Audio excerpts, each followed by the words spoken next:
امروز تصمیم گرفتم که یک کوفته چلو مزه‌دار آماده کنم و نوش جان کنیم. کوفته چلو افغانی است که زیادتر افغانا می غذا را پخته میکنن، نمیفهم مقصد مزه‌دارش.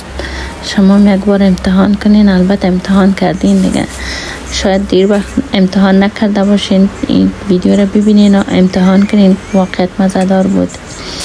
قسمی که میبینین پیاز اضافه کردم، روغن کم داغ شده بود، امی روغن ها باد شد در روی، کمی احساس ترس کردم، خود دور گرفتم.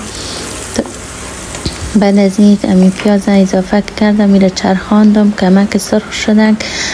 سیر و مرچ تازه اضافه کردم، گذاشتم که با امی سیر مرچ تازه خوب یک چرخ بخوره، خوب سر روغن بیایه.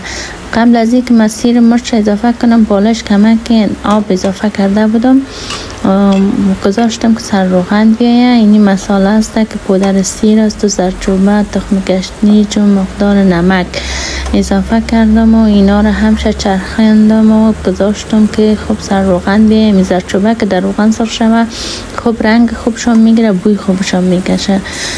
بعد از این تصمیم گرفتم که اینی بانجان که من رنده کرده بودم اضافه کنم. بانجان را خوش ندارم که همراه پوستش بردم، همیشه هم تو رنده میکنم، پوستش جدا میباشه، خودش هم تو خوب ملایم در دیگ گلابی میشه.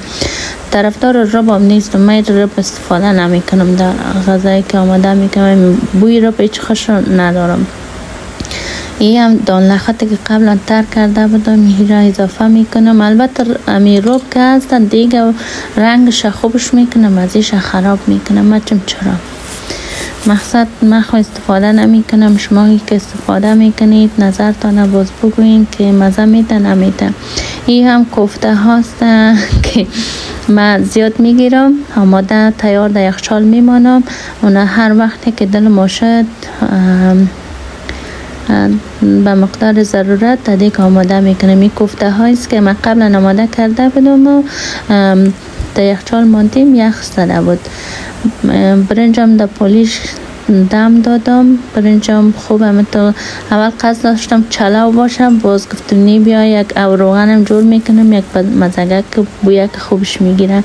اینجا برنج دم خورده و کوفتم آماده شده. دسترخانه که خود آماده کردیم، با دخترم یک جای قصه کردن نوش جان میکنیم. سلاتم همه تو سلاتی وطنی کردم، دنیش نعنای خشک انداختم و یک تو لیمو خوب مزه‌دار بود. جای دوستا خالی.